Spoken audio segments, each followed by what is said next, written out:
नमस्कार, मैं हूं शिखा शुक्ला और आप देख रहे हैं जनता न्यूज। आइए रुक करते हैं आज की ताजा तरीन बड़ी खबरों की ओर। आपको बता दें कि उत्तराखंड के धराली आपदा में राहत और बचाव कार्यों पर मुख्यमंत्री पुष्कर सिंह धामी की मीडिया से वार्ता। उत्तराखंड के उत्तरकाशी जिले के धराली और हर्षिल क्षेत्र में 5 अगस्त 2025 को बादल फटने से कई भीषण आपदा के बाद मुख्यमंत्री पुष्कर सिंह धामी ने राहत और बचाव कार्यों की स्थिति पर मीडिया से बातचीत की। उन्होंने बताया कि राज्य सरकार प्रभावित लोगों के साथ हर कदम पर खड़ी है और राहत कार्य युद्ध स्तर पर चल रहे हैं। इस आपदा ने कई परिवार को गहरा दुख पहुंचाया है, जिसे समझते हुए सरकार तत्काल सहायता प्रदान कर रही है। सीएम धामी ने बताया कि आपदा की सूचना मिलते ही उन्होंने तिरुपति दौरा रद्द कर देहरादून लौटकर राहत कार्यों की कमान संभाली। सेना, एनडीआरएफ, एसडीआरएफ, पुलिस और आईटीबीपी की टीमें संयुक्त रूप से बचाव अभियान में जुटी हैं।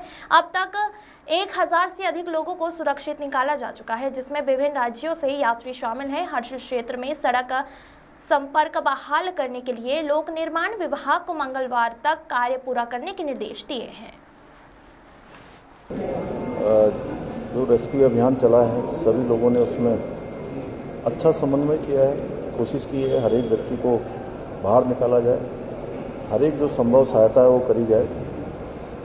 उसके तहत लगभग अभी तक 1200 से अधिक लोगों को हेली सेवा के माध्यम से रेस्क्यू किया गया और अभी भी हेली सेवा हमारी चल रही है। स्थानीय लोगों को भी निकाला गया, जो गंगोत्री धाम, हर्षिल, अन्य स्थानों पर आए हुए तीर्थ यात्री थे, श्रद्धालु थे, उन सभी को निकाला गया है।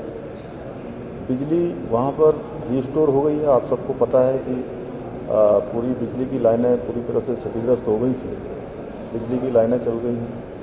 टेलीफोन सुविधा वहाँ पर सुचारू हो गई है। राशन पर्याप्त मात्रा में वहाँ पहुँच गया है। कपड़े इत्यादि सभी प्रकार की व्यवस्थाएं वहाँ जो जरूरी हैं सहायता के रूप में वहाँ पहुँच रही हैं।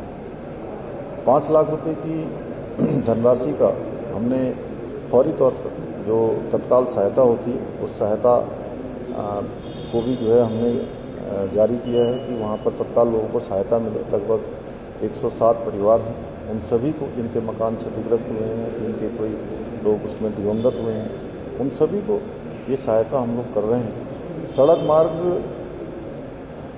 मंगल या बुधवार तक बन जाने की पूरी संभावना है। पहली ब्रिज जो हमारा लिमचा गाढ़ है उसके पास, गंगनानी के पास, उसको रिस्टॉल करने की प्रक्रिया चल रही है और वो अंतिम चरण में है। आज रात तक वो शुरू हो जाएगा। कुछ एक पैदल यात्रियों के लिए शुरू हो गया है और गाड़ियों के लिए भी जल्दी शुरू होने वाला है। हमारा हर संभव प्रयास है कि सबको निकाला जाए और हमने सभी अधिकारियों को कहा है कि भवनों के नुकसान के लिए जो एक समिति बनाई है रेवेन्यू सेक्रेटरी की अध्यक्षता में, वो उसका पूरा आकलन करेंगे, क्योंकि इससे पहले इसी प्रकार का हम पुनर्वास का काम जोशीमठ में आई आपदा में भी कर चुके हैं। उसकी तर्ज पर सभी प्रकार का आकलन करेंगे कि कितना नुकसान हुआ है, पशु हानि कितनी हुई है, कृषि की, बागवानी की जो नुकसान हुआ है उसका आकलन करके उसको जो है किया जाए। और हमारा हर संभव प्रयास है कि हर एक आपदा पीड़ित को पर्याप्त सहायता मिलनी चाहिए, हर प्रकार से उनकी सहायता होनी चाहिए। उसमें किसी प्रकार का भी कोई भी जो है ढीलावाली नहीं होनी चाहिए। सारा आकलन करके उसको जल्दी से जल्दी करना है। और ये समिति जो बनाई है वो 1-2 दिनों में धराली क्षेत्र का भ्रमण करेगी, जल्दी से जल्दी समिति जाएगी, अन्य आकलन भी करेगी और इस प्रकार की जो आपदाएं जो हमको प्रत्येक वर्ष किसी न किसी रूप में इनका सामना करना पड़ता है, इनका आकलन करने के लिए कुछ हमारे महत्वपूर्ण जो संस्थान हैं जो इस क्षेत्र में धारण क्षमता से लेकर पर्यावरण के क्षेत्र में आकलन करते हैं, उन सभी से बात की जा रही है। वो भी इनका आकलन करेंगे, ग्लेशियरों का भी आकलन करेंगे। आखिर बादल फटने की घटनाएं ज़्यादा हो रही हैं, उसका भी आकलन करेंगे, जिससे कि हम लोग इस प्रकार की घटनाओं से अपने को बचा सकें।